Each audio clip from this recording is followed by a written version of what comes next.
Number বড় গুনার ভেতরে শ্রেষ্ঠ একটা গুনাহ হলো অন্যায়ভাবে মানুষ, আরো জোরে বলেন অন্যায়ভাবে মানুষ। এই গেল তিনটা, 4 নাম্বার আসে। নবী করিম সাল্লাল্লাহু আলাইহি সাল্লাম বলছেন ওয়া শাহাদাতুজ জুর, সবচাইতে বড় গুনার ভেতরে আরেকটা গুনাহ হলো মিথ্যা সাক্ষ্য দেয়া। মিথ্যা সাক্ষ্য আমাদের দেশে আছে না নাই? গ্রামে গ্রামে আছে না নাই? সমাজের ভেতরে আছে না নাই? টাকা একটু খাওয়ায় দিলে কত সাক্ষী বের হয়ে যায়। সুখরঞ্জন বালিকে মিথ্যা সাক্ষ্য দেওয়ার জন্য যখন রাষ্ট্রপক্ষ তৈরি করছে, কার বিরুদ্ধে মিথ্যা সাক্ষ্য দেবে? সাইদের বিরুদ্ধে। সুখরঞ্জন বালি একজন হিন্দু হওয়ার পরেও রাজি হয়নি, একটা হিন্দু মানুষ। আর এই দেশের কত মুসলমান বিক্রি হয়েছিল তাদের কাছে, ঠিক কিনা? জোরে বলেন ঠিক কিনা?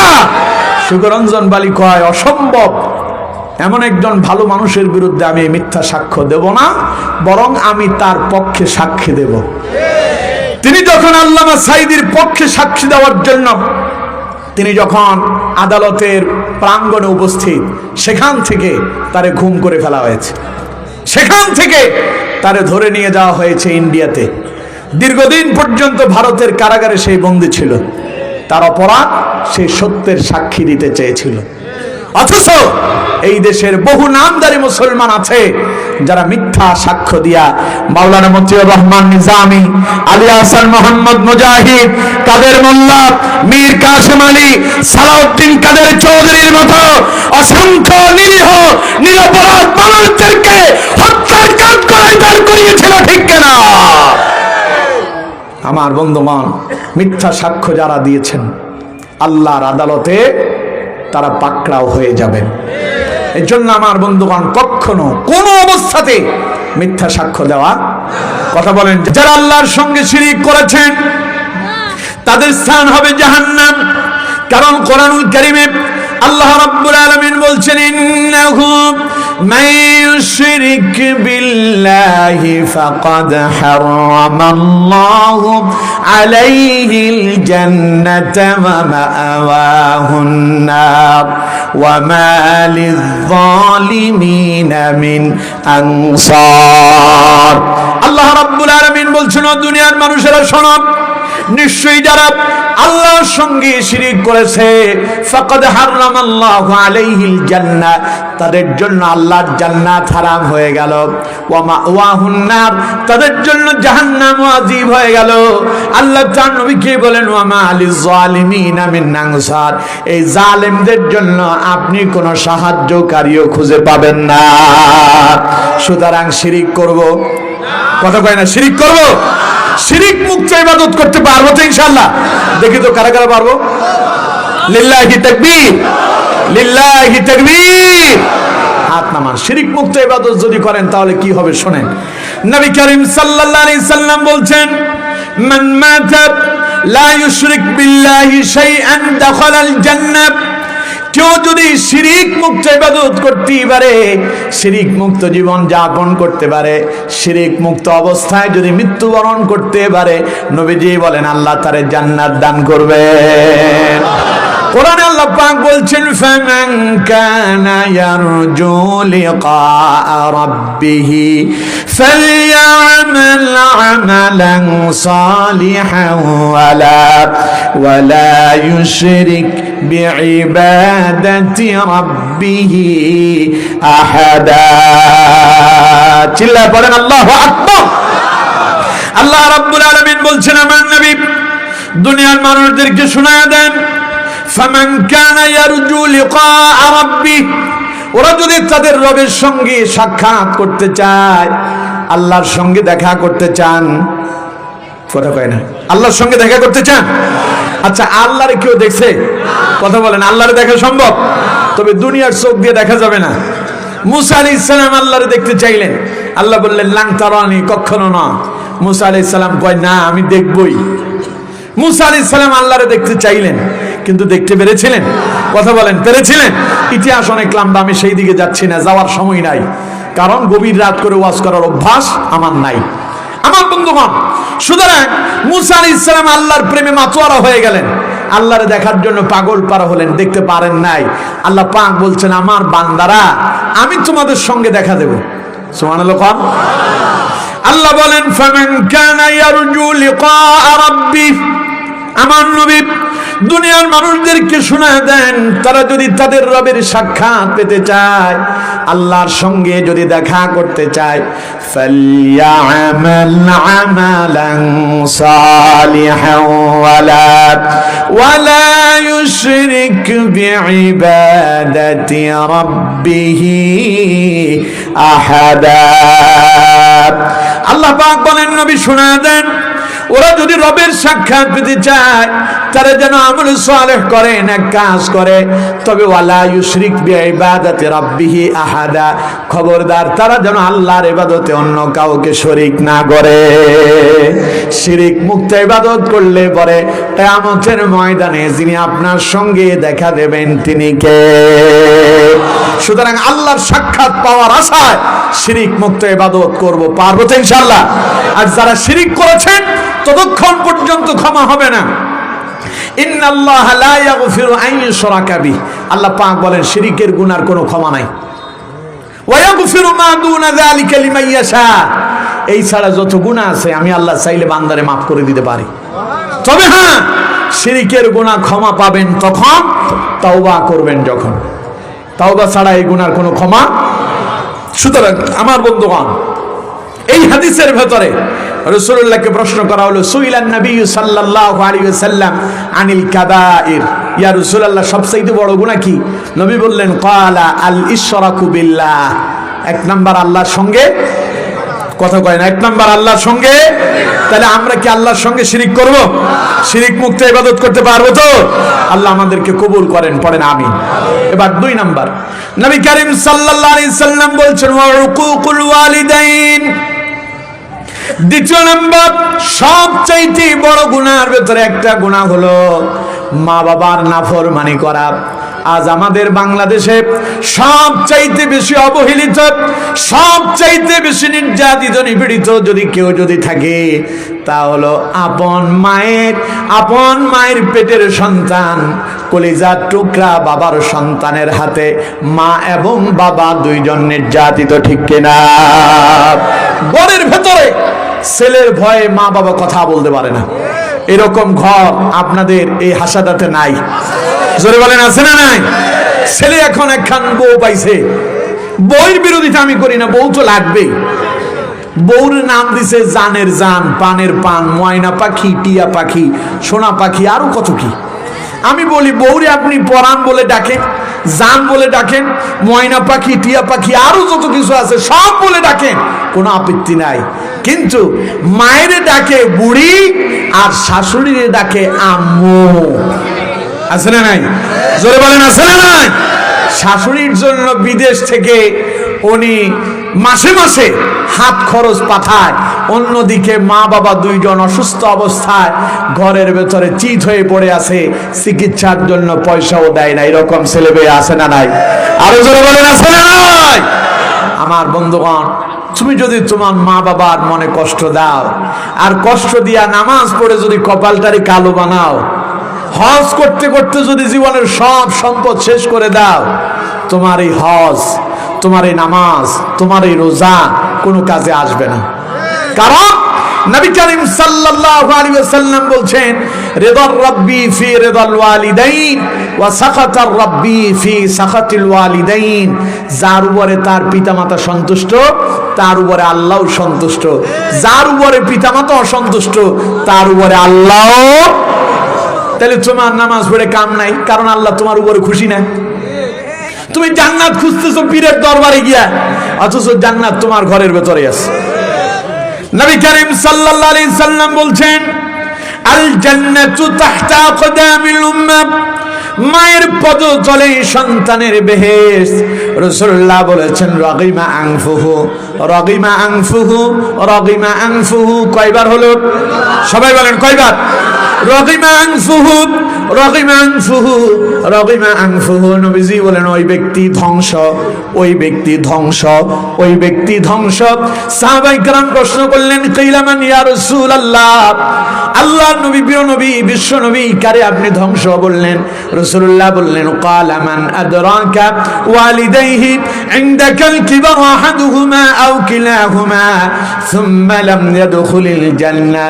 ওই ব্যক্তি ধ্বংস যার ঘরের ভেতরে তার বৃদ্ধ পিতামাতা দুইজন অথবা দুইজনের কোনো একজন জীবিত ছিল, আর ওই সন্তান তার মা বাবার খেদমত করে জান্নাত উপার্জন করতে পারল না, ওই ব্যক্তি ধ্বংস। পীরের দরবারে উনি গরু নিয়ে যায়, আছে না নাই? জোরে বলেন, আছে না নাই?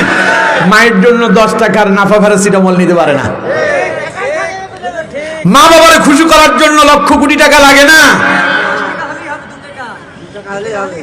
আসলেই বাস্তব। 2 টাকার পান নিয়ে যান, মা খুশি। কত পান কেন? আর বইয়ের জন্য 10,000 টাকা দিয়ে শাড়ি কিনেন, বউ বলবে যে পাশের বাসার ভাই তার ভাবির জন্য তার বইয়ের জন্য যে শাড়ি আনছে, তোমার এটার চাইতে অনেক সুন্দর, তোমার চোখের সৌন্দর্যই নাই, তুমি চেনোই না, তোমার চোখ নষ্ট হয়েছে, ঠিক কিনা? জোরে বলেন, ঠিক কিনা? আর মায়ের জন্য বাজার থেকে 500 টাকা দিয়ে একখান শাড়ি আনেন, মা বলবে বাবা তোর কাছে টাকা আছে, কেন তুই টাকা খরচ করতে গেলি? ঠিক কিনা? ইতিহাস সাক্ষী। স্বামী আসবে বাপ বিদেশ থেকে, ছেলে থাকে বিদেশে, ছেলে থাকে কই? বিদেশ। 5 বছর বিদেশ করলো, এখন বাড়ি আসার সময় হয়েছে, বউরে বলতেছে এই মোবাইলটা কার জানো? বউরে ফোন দিয়ে বলল, জান পান পাখি, ময়না পাখি, টিয়া পাখি, আমি তো আসতেছি। কবে আসবা? এই যে আগামী রমাদানে, ঈদের আগেই আসতেছি। বউ বলতেছে আসবা যে আমার জন্য কি আনবা? স্বামী বেচারা বলতেছে কি চাও তুমি? কয় যে আমার জন্য একটা গলার নেকলেস, 1 জোড়া কানের দুল, হাতের 2টা বালা অবশ্যই নিয়ে আসবা। ছেলেরে নিজের ভাই ছোট ভাইকে ফোন দিল, ভাই আমি তো দেশে আসবো। ছোট ভাই বলতেছে ভাইয়া আসার সময় আমার জন্য আইফোন 16 প্রো ম্যাক্স একেবারে নিউ লেটেস্ট মডেলের মোবাইলটা নিয়ে আসবা। মারে ফোন দিয়ে বললো, মা আগামীর রমাদানের ঈদ বাড়িতে করব, আমি তো বাড়িতে আসতেছি, তোমার জন্য কি নিয়ে আসবো? মা বলল, বাবা কিচ্ছু লাগবে না, দীর্ঘ 5টা বছর হলো আব্বা তোর চেহারাটা দেখি না, আমি অপেক্ষায় আছি তুই সুস্থ অবস্থায় ফিরে আয়, তোর চেহারাটা দেখার জন্য আমি মা পাগল পারা হয়ে আছি, ঠিক কিনা? এর নাম মা।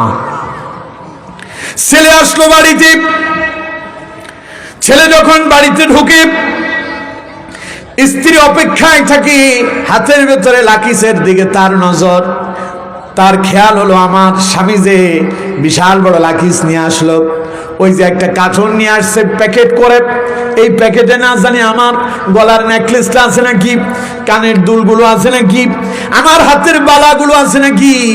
ভাই অপেক্ষায় থাকে, ওই যে বিশাল কার্টুন নিয়ে আসলো, ওই কার্টুনের ভেতরে আমার মোবাইলটা আছে নাকি। আমার বন্ধুগণ সবার নজর থাকে হাতের দিকে, আর সন্তান যখন ঘরের ভেতরে ঢুকে মায়ের নজর থাকে ছেলের চেহারার দিকে। সন্তান যখন ঘরের ভেতরে ঢুকে, সবাই যখন যার যার চিন্তায় ব্যস্ত, আমার জিনিসটা শখের জিনিসটা এলো নাকি, মা তার কলিজার টুকরা সন্তানের চেহারার দিকে তাকায়, কলিজার ভেতরে বুকের ভেতরে জড়ায় ধরে আর চিৎকার মেরে বলে, আমার বাবা দীর্ঘ 5টা বছর কষ্টে জীবন অতিবাহিত করছিস, আমি তোরে কতবার জিজ্ঞাসা করছি ঠিক মতো খাবার খেয়েছিস নাকি, তুই তো আমার সঙ্গে মিথ্যা কথা বলেছিস, তোর চেহারাটা শুকায় গেল, আমার বাবারে তুই তো অনেক কষ্ট করেছিস, আমার বাবা কেন আমার সঙ্গে মিথ্যা কথা বললি? ছেলে কয়, মা না না মিথ্যা কথা নয়, আসলে আমি খাবার দাবার ঠিক মতোই খেয়েছি মা, তোমার কাছে এমনটা মনে হচ্ছে। অথচ আমার বন্ধুগণ সবার নজর সম্পদের দিকে আর মায়ের নজর সন্তানের চেহারার দিকে, ঠিক কিনা? এমন মায়ের যারা কষ্ট দাও, এমন মায়ের মনে যারা কষ্ট দিয়েছো, তোমার জীবন বরবাদ হয়েছে, তোমার নামাজ রোজা সব বরবাদ হয়ে গেল, ঠিক না? এই জাতীয় মায়ের নাফরমানি যারা করলেন, বাবার সঙ্গে যারা খারাপ ব্যবহার করলেন অপেক্ষায় থাকেন। বাবা এবং মায়ের সঙ্গে যারা ব্যবহার খারাপ করেছেন, আমার দেশে একখান কথা আছে, লাথি পেছনের দিক থেকে আসে। কথা কয় না কেন? অপেক্ষায় থাকেন, আপনি একদিন বাবা হবেন, আপনি একদিন বাবা হবেন, আপনার ঘরে আপনার ছেলে আসবে, আপনার মেয়ে আসবে। অপেক্ষা করেন, আপনি যে আপনার মা বাবার মনে কষ্ট দিয়েছেন, আপনার সন্তান ডাবল কষ্ট আপনারে দেবে, অপেক্ষা করতে থাকে। সুতরাং নিজের সন্তান থেকে যদি ভালো ব্যবহার আশা করতে চান, তাহলে কলিজার টুকরা মা বাবার সঙ্গে ভালো ব্যবহার করেন। মা বাবার সঙ্গে ভালো ব্যবহার করতে পারলে জান্নাত যিনি দেবেন তিনি কে? কোরআনুল কারীমে আল্লাহ রাব্বুল আলামিন বলছেন, ওয়া কাযা রাব্বুকা আল্লা তা'বুদু ইল্লা ইয়্যাহু ওয়া বিল ওয়ালিদাইনি ইহসানা। আল্লাহ পাক বলছেন, নবী तमाम পৃথিবীর সমস্ত মানুষদেরকে শোনায়া দেন, তাদের রবের পক্ষ থেকে চূড়ান্ত সিদ্ধান্ত হয়েছে, तमाम পৃথিবীর সমস্ত মানুষেরা একজনের গোলামি করবেন, তিনি কে? আল্লাহর গোলামির পরে আল্লাহ পাক বললেন, ওয়া বিল ওয়ালিদাইনি ইহসানা। আল্লাহর পরে মা বাবার সঙ্গে ভালো ব্যবহার। আল্লাহর পরে কার সঙ্গে ভালো ব্যবহার? মা বাবার সঙ্গে ভালো ব্যবহার।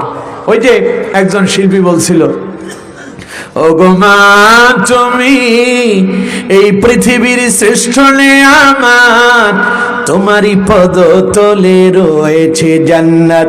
ও গো মা তুমি এই পৃথিবী থাকতো গো পোলো পাখিহীন, এই পৃথিবী থাকতো গো মায়া মোহহীন, যদি না পেত মায়ের মায়ারি হাত, যদি না পেত মায়ের মায়ারি হাত। ও গো মা তুমি কোরআনে আল্লাহ তাআলা তারি পরে মা বাপের কথা দিলেন, তাদের প্রতি সদা এহসান তরে, এহসান তরে। তাদেরই খুশিতে যে আল্লাহর সন্তোষ, তাদেরই রোগে তেরা হয় যে অসন্তোষ। খোদারি রহম তারা এ দারার বরকত, খোদারি রহম তারা এ দারার বরকত। ও গো মা তুমি, ও গো মা তুমি এই পৃথিবীর শ্রেষ্ঠ নেয়ামত, তোমারই পদ তলে রয়েছে জান্নাত। ঠিক না? সুতরাং জান্নাত কোথায় খুঁজতেছেন? মায়ের পদতলে। আপনার ঘরের ভেতরে জান্নাত অপেক্ষা করছে। খালি মারে খুশি করেন, বাপেরে খুশি করে দেন, আপনার শ্বশুর শাশুড়ির সঙ্গে ভালো ব্যবহার করেন, আপনার শ্বশুর শাশুড়ির হাদিয়া দেন, কোনো অসুবিধা নাই। কিন্তু আগে মা বাবার অধিকার, আগে অধিকার কার? মা বাবার। আগে মা বাবার অধিকার বাস্তবায়ন করেন, মা বাবার সঙ্গে ভালো ব্যবহার করেন, কারণ মা বাবাই আপনার জান্নাত, মা বাবাই আপনার জাহান্নাম। ভালো ব্যবহার করবেন জান্নাত পাবেন, খারাপ ব্যবহার করবেন জাহান্নামে যাবেন। সুতরাং আমার বন্ধুগণ, নবী করিম সাল্লাল্লাহু আলাইহি সাল্লাম বললেন, সবচেয়ে বড় গুনার ভেতরে দ্বিতীয় নাম্বার বড় গুনাহ হলো উকুকুল ওয়ালিদাইন, পিতামাতার নাফরমানি করা। সুতরাং আমার বন্ধুগণ, মা বাবা যাদের বেঁচে আছেন, এই মা বাবার সঙ্গে খারাপ ব্যবহার করবেন। সবাই বলেন খারাপ ব্যবহার করবেন। মা বাবা যারা হারিয়েছেন তারা কি করবেন? আল্লাহ রাব্বুল আলামিন শিখায়া দিচ্ছেন, আমার বান্দারে, মা বাবা যাদের দুনিয়ায় নাই, মা বাবার জন্য দোয়া করো। ওয়াকুর রাব্বিরহামহুমা কামা রাব্বায়ানি সগীরা। পড়েন আমিন। আল্লাহ পাক দোয়া শিখায়া দিচ্ছেন, আমার বান্দারে তুমি তোমার মা বাবার জন্য আমার কাছে এইভাবে দোয়া করো। আমার বন্ধুগণ, আল্লাহ রাব্বুল আলামিন আপনাকে আমাকে দোয়া শিখাই দিচ্ছেন মা বাবার জন্য কেমনে দোয়া করবেন। আল্লাহ পাক বলেন, আমার বান্দা দোয়া করো, রাব্বিরহামহুমা কামা রাব্বায়ানি সগীরা। হে আমার রব, আমার প্রতিপালক, আমার মা বাবা শৈশবে আমারে যেভাবে লালন পালন করছে, আজ আমার মা বাবা আমার থেকে দূরে চলে গেল, অন্ধকার কবরে কেমন আছে আমার জানা নাই। আয় আল্লাহ রাব্বুল আলামিন, তুমি আমার মা বাবার সঙ্গে সেইভাবে ব্যবহার করো, ছোট্ট শিশু অবস্থায় মা বাবা যেমন আমি প্রস্রাব করে দিয়েছি, পায়খানা করে দিয়েছি, কাপড় নষ্ট করে দিয়েছি, আমার মা আমার উপরে বিরক্ত হয় নাই, মা আমার লাথি মেরে ফেলে দেয় নাই।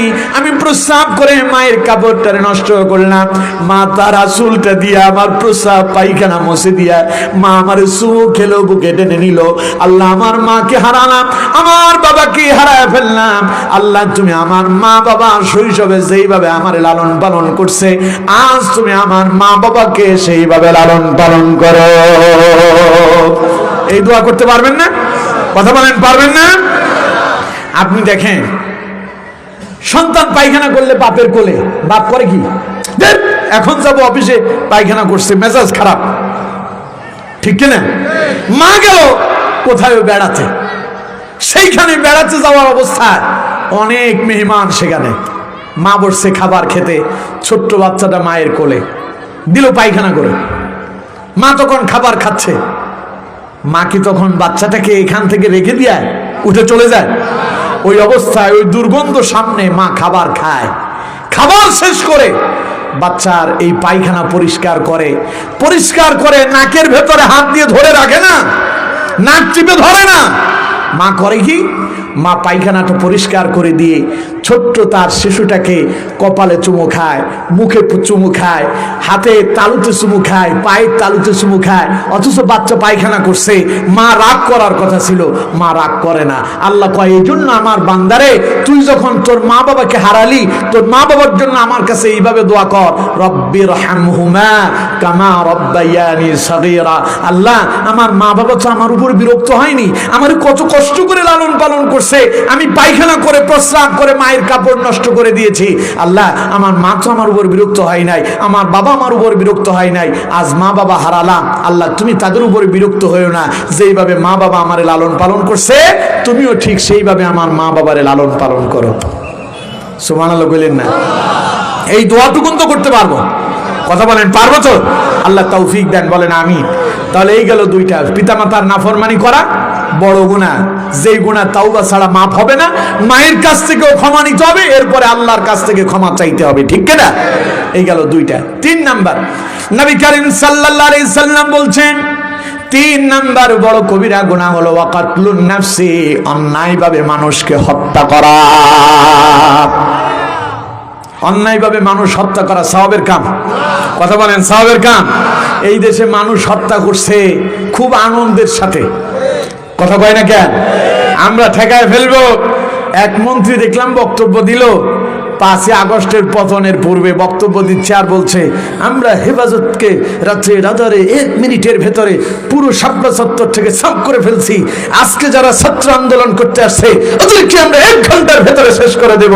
তার মানে মানুষকে হত্যা করছে, গুলি করে পাখির মতো মানুষ হত্যা করছে, এরপরে অনুশোচনা নাই। তিনি মেট্রোরেলের জন্য কান্না করেন, তিনি তার এক্সপ্রেসওয়ের জন্য কান্না করেন, তিনি তার সেতুর জন্য কান্না করেন।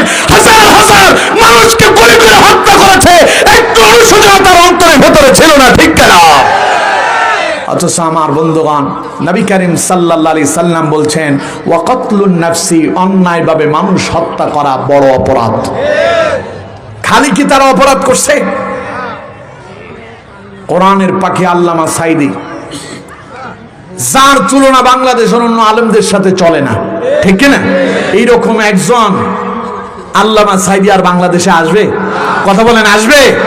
লোকজন আমারে বলে, হুজুর আপনার কণ্ঠে সাইদির মতো কণ্ঠ শুনি। আমার অনেকগুলো মাহফিলের পোস্টারে তারা লাগাতে চায়, হুজুর আমরা লিখতে চাই হুবহু সাইদির কণ্ঠ। আমি বলছি খবরদার, অবিকল সাইদি। আমি বলছি অবিকল সাইদি কি? সাইদি বাংলাদেশে একটা, আর সাইদি হবে না। আমরা সাইদির দোয়ার ফসল, আমরা সাইদির কি? সাইদি সাহেব প্রতিটা মাহফিলে তিনি তার আলোচনা শুরু করার আগে একখান দোয়া করতেন। সেই দোয়াটা কি? ইয়া রব করম তো আগার করে ও বাদ দে জুবা কো জো দিল পর আসর করে, ঠিক না? কি বলেছেন আপনারা জানেন না? আল্লামা সাইদি বলছেন, ইয়া রব কারামতু আগার করে, হে বিশ্বের প্রতিপালক, হে আমার রব, তুমি তো যা চাও তাই করতে পারো। ও বাদ দে যুবা কো জু দিল পর আসর করে, আমার জবান দিয়ে এমন কিছু কথা বের করে দাও যা তোমার বান্দাদের কলিজায় আসর করবে। আল্লামা সাইদির ওই দোয়ার ফসল আল্লাহ আমাদেরকে তৈরি করেছেন। আমি জীবনে চিন্তা করি না আমার জবানটা এমন আল্লাহ পাক করে দিয়েছেন, আমাকে আল্লাহ পাক কবুল করছেন। আল্লামা সাইদির অসংখ্য তাফসীর মাহফিল আমি ভিডিওতে শুনেছি, আমি অনেক ক্যাসেটে শুনেছি। জীবনে একবার তার মাহফিলে বসে ডাইরেক্ট তার আলোচনা শোনার সৌভাগ্য আমার হয়েছে। ওই আল্লামা সাইদির দোয়ার ফসল অসংখ্য সাইদি বাংলাদেশে তৈরি হয়েছে। তবে সাইদি একজন, সাইদি কয়জন? আর আসবে না, এমন মানুষ আর পাওয়া যাবে না। সাইদিরে চিনে নাই যারা, কপাল পড়া তারা। সাইদি সাহেব যেই সমস্ত ভবিষ্যৎবাণী করছিলেন বাংলাদেশের 16 বছরের ইতিহাসে প্রত্যেকটা আমরা দেখেছি, ঠিক কিনা?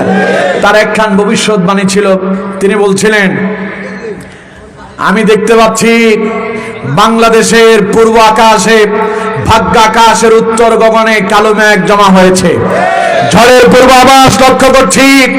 যদি সক্ষম ভাবে মোকাবেলা করতে না পারো, এমন কালো গাঢ় অমাবস্যার রাত আসতে পারে যার সুরে সাদে খাওয়া সম্ভব, ঠিক কিনা? যা বিগত 16 বছর আমরা দেখছি, কেমন ঘোর কালো অন্ধকার নেমে এসেছে আমাদের উপরে। কোরআনের হক কথা মাহফিলে বসে বলবেন, এত সোজা? আজকের এই মাহফিল এত তাড়াতাড়ি করতে পারতো? ছেলেবেলেরা নেতাদের দাঁড়ে দাঁড়ে হাঁটতে হাঁটতে পায়ের তলার জুতা ক্ষয় হয়ে যেত, অনুমতি পাওয়া যেত না। কথা বলেন ঠিক না? আল্লামা সাইদি বলছিলেন এমন একটা সময় আসবে, বাংলাদেশে এসেছিল। আল্লামা সাইদি বলেছিলেন, আজকে যারা আমাদেরকে রাজাকার বলে, আজকে যারা আমাদেরকে মৌলবাদ বলে, আজকে যারা আমাদেরকে ধর্মীয় উস্কানিমূলক বলে, আজকে যারা আমাদেরকে যারা রাজাকার বলে, মৌলবাদ বলে আমাদের কথা বন্ধ করতে চাও, সময় একদিন আসবে মৌলবাদীরা মৌল বসে এমন এক চাকুরি দিবে, মামুর বাড়ি দিল্লি গিয়ে বলবা ইতিহাস সাক্ষী, মৌলবাদীরা মূলে বসে এমন চাকুরি দিল ওরা মামুর বাড়ি দিল্লি গিয়ে বসে, ঠিক কিনা? আল্লামা সাইদি বলছিলেন, অপেক্ষা করো। এখন যে পুলিশ জামাত বিএনপি দেখলেই পিটায়, জামাত বিএনপি দেখলেই জেলখানায় বন্দি করে, লাঠি দিয়া পিটায়, এরপরে জল কামান নিক্ষেপ করে, অপেক্ষা করো এমন একদিন আসবে এই পুলিশ আবার আওয়ামী লীগের পিটাবে, ঠিক কিনা? ইতিহাস সাক্ষী, সবগুলো আমরা বাস্তবায়ন দেখেছি। কথা বলতে হবে, ঠিক কিনা? আল্লামা সাইদির আপনি চেনার জন্য আর কি দরকার আছে বলেন? অথচ আমার বন্ধুগণ, সেই সাইদির মতো এমন একজন বিশ্বনন্দিত মুফাসসিরে কোরআন, যার হাতে হাত রেখে হাজারের অধিক অমুসলিম কালেমা পড়ে মুসলমান হলো, তারা রাজাকার বানায় হত্যা করছে। কথা বলেন ঠিক কিনা? ওরা শুধু হত্যা করেই ক্ষান্ত হয়নি, আল্লামা সাইদির জানাজার নামাজ পড়তে পর্যন্ত বাধা দেওয়া হয়েছে। এই দেশে আল্লামা সাইদির অসংখ্য অগণিত ভক্ত ছিল, যারা চেয়েছিল বিশ্বনন্দিত মুফাসসিরে কোরআন আল্লামা সাইদির শেষ জানাজা বাংলাদেশের জাতীয় মসজিদ বাইতুল মুকাররমে একখান জানাজার ব্যবস্থা করা হবে। ওই জানাজার নামাজে লক্ষ কোটি তাওহীদি মুসলিম জনতা অংশগ্রহণ করবে। জালেমেরা তা হতে দেয়নি। আমার দেশের আল্লামা সাইদির ভক্তরা ফজরের নামাজ পড়ার জন্য যখন নামাজে দাঁড়ালো, পেছন দিক থেকে পুলিশ বাহিনী দিয়ে গুলি করে ওই ছাত্র জনতা, ওই তাওহীদি মুসলিম জনতাকে বিচ্ছিন্ন করে দেওয়া হয়েছিল, ঠিক কিনা? এমনকি আল্লামা সাইদির স্বপ্ন ছিল খুলনাতে তার যে মাদ্রাসা ছিল দারুল উলুম কাসিমিয়া কামিল মাদ্রাসা, সেই মাদ্রাসায় তার শেষ দাফন সম্পূর্ণ করা হবে, সেখানেও তারা করতে দেয়নি। কথা বলেন ঠিক কিনা? ফিরোজপুর আল্লামা সাইদি ফাউন্ডেশনে যখন তার জানাজা হয়, সেখানে আমি উপস্থিত ছিলাম। আল্লামা সাইদির আশা ছিল তার কলিজার টুকরা সন্তান রফিক বিন সাইদি তার জানাজা পড়াবেন, বাপের আগেই তিনি ইন্তেকাল করলেন। পরে তিনি ওসিয়ত করেছেন শামীম সাইদি তার বাপের জানাজা পড়াবেন। শামীম সাইদি আসতে দেরি হচ্ছে, বারবার প্রশাসন দিয়ে চাপ দেওয়া হচ্ছে, তাড়াতাড়ি জানাজা শেষ করেন, না হলে গুলি করতে বাধ্য হব।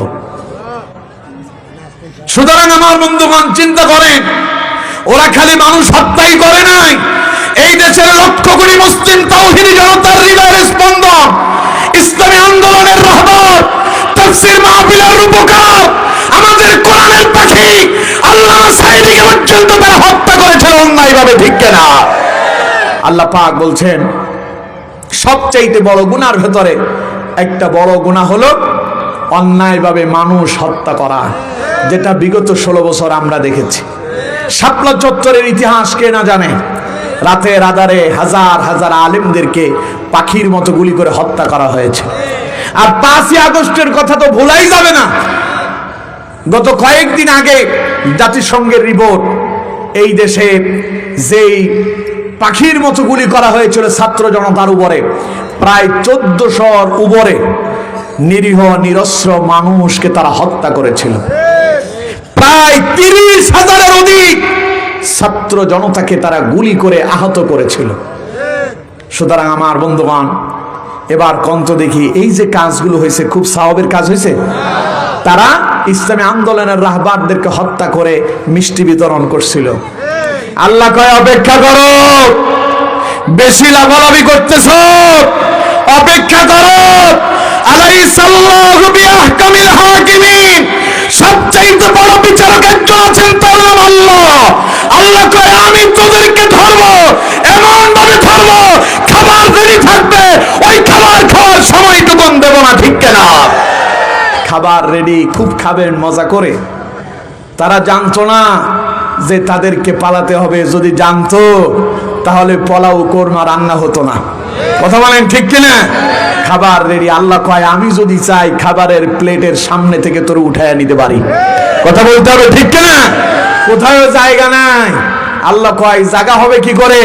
যেই দেশে আলেমদেরকে তুই জায়গা দেস নাই, মসজিদে মিম্বরে আলেমদেরকে হক কথা বলতে বাধা দিয়েছিলি, কোরআনের মঞ্চে আলেমদেরকে হক কথা বলতে বাধা দিয়েছিলি, আলেমদের সামনে থেকে মাইক কেড়ে নেওয়া হয়েছিল, কোরআনের মাহফিলগুলোতে 140 ভোট জারি করা হয়েছে।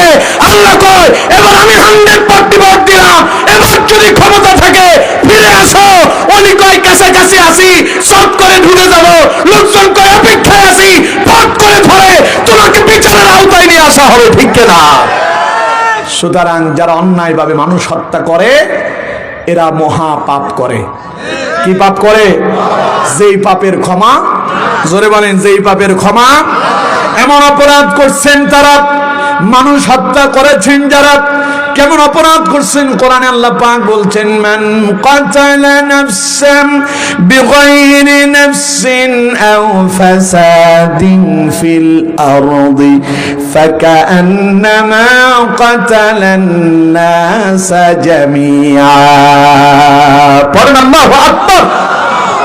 আল্লাহ পাক বলছেন মান কাতালা নাফসান বিগাইরি নাফসিন আও ফাসাদিন ফিল আরদ, কেউ যদি অন্যায়ভাবে কোন একজন মানুষকে হত্যা করে, ফাকান্নামা কাতালান নাস জামিআ, আল্লাহ পাক বলেন সে যেন সারা পৃথিবীর সমগ্র মানুষদেরকে হত্যার অপরাধ করেছে।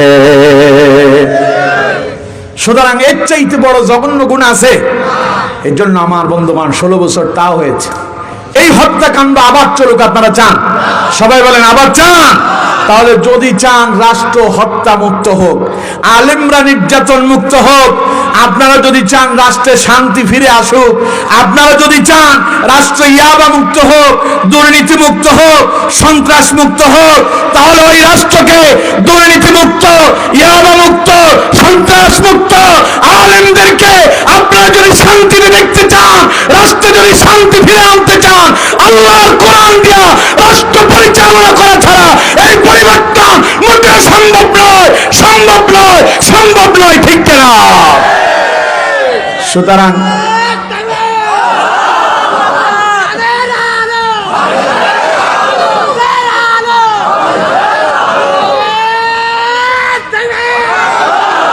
বলেন আলহামদুলিল্লাহ। তাহলে আমার বন্ধুগণ রাসূলুল্লাহ বলছেন তিন যাবে কি? সবাই বলেন যাবে কি? মিথ্যা সাক্ষ্য দেবেন না, সেটা আপনার ভাই হোক, আপনার বাপ হোক। আপনার বাপের পক্ষেও মিথ্যা সাক্ষ্য দেওয়া যাবে না, আপনার ভাইয়ের পক্ষেও দেওয়া যাবে না। এক কথায় কোনো অবস্থাতেই মিথ্যা সাক্ষ্য দেওয়া যাবে না। মিথ্যা সাক্ষ্য দিয়ে আপনি একজনকে বিপদগ্রস্ত করে দিলেন, আল্লাহ যদি চান আপনারে এর চাইতে বড় বিপদের মুখোমুখি করতে পারেন। সুতরাং আমার বন্ধুগণ, এই কাজগুলো, এই 4টা মহাপাপ থেকে আমাদেরকে ফিরে আসতে হবে। কয়টা? আরো জোরে বলেন, কয়টা? সাহাবী প্রশ্ন করলেন, সুইলান নবী সাল্লাল্লাহু আলাইহি ওয়াসাল্লাম আনিল কাবাইর, ইয়া রাসূলুল্লাহ সবচেয়ে বড় গুনাহ কি? নবীজি বললেন, ক্বালা ইশরাকু বিল্লাহ, আল্লাহর সঙ্গে শিরিক করা। 2 নাম্বার ওয়া উকুকুল ওয়ালিদাইন, পিতামাতার নাফরমানি করা। 3 নাম্বার ওয়া কতলুন নফস, অন্যায়ভাবে মানুষ হত্যা করা। 4 নাম্বার ওয়া শাহাদাতু জুর, মিথ্যা সাক্ষ্য দেয়া। এই 4টা বড় গুনাহ থেকে আমরা প্রত্যেকে বিরত থাকবো ইনশাআল্লাহ। আরো জোরে বলেন ইনশাআল্লাহ। আল্লাহ তাআলা আমাদের প্রত্যেককে কবুল করুন, পড়ুন আমিন। আমার কথায় রাগ করছেন কারা কারা? দেখি হাত তোলেন। রাগ করছেন আপনারা? সবাই খুশি? তাহলে এখন আমলের দরকার। আমল করতে পারবেন তো ইনশাআল্লাহ? আজকের মাহফিলের আয়োজন যারা করলো, হাসাদার এই যুব সমাজ, বিশেষ করে মোস্তাফিজুর রহমান সহ যারা এত সুন্দর আয়োজন করলো, তাদের জন্য দোয়ার দরকার আছে না নাই? এই যুবকগুলো চাইলে এই মাঠে ওরা কিছু নায়ক নায়িকা, গায়ক গায়িকা এনে ওরা এখানে নর্তকী দিয়া গান বাজনার আসর বসাতে পারতো না? কিন্তু তারা সেটা করে নাই। তারা কি করছে? তারা কোরআনুল কারীমের মাহফিলের আয়োজন করেছেন, জান্নাতের বাগান এখানে সাজিয়েছেন। আপনারা আসছেন, কোরআন হাদিসের কথা শুনছেন। এই যুবকদেরকে আমরা আগামী দিনগুলোতে আমরা তাদের পক্ষে থেকে তাদেরকে এইরকম ভালো ভালো কাজে সহযোগিতা করতে পারবো তো ইনশাআল্লাহ? সবাই বলেন পারবো তো ইনশাআল্লাহ? যুবকরা যদি আগামী বছর আপনাদের এখানে তাফসীর মাহফিল করে, বাধা দেবেন কারা কারা? হাত তোলেন। দেবেন না? দেবেন না? এবারেও নাকি মাহফিলটা করতে অনেক সমস্যা সৃষ্টি হয়েছে। খবরদার, কোরআনের মাহফিলে কোনো বাধা, কথা বলেন, দেওয়া যাবে? আল্লাহ তাআলা আমাদের প্রত্যেককে বুঝে বাস্তব জীবনে আমল করার তৌফিক দান করুন। যুবকদের জন্য প্রাণ করে দোয়া করি, এই যুবকদেরকে আল্লাহ পাক খাব্বাব, খুবাইব, বেলাল, তালহা, হযরত জুবাইর রাদিয়াল্লাহু তাআলা আনহুমাদের মতো কবুল আর মঞ্জুর করুন। যুবকদেরকে আল্লাহ রাব্বুল আলামিন ইকামতে দ্বীনের পথে কবুল আর মঞ্জুর করুন। যুবকদের মধ্য দিয়ে এই বাংলাদেশে আল্লাহ পাক কোরআনের রাজ কায়েম করে দেন। পড়েন আমিন।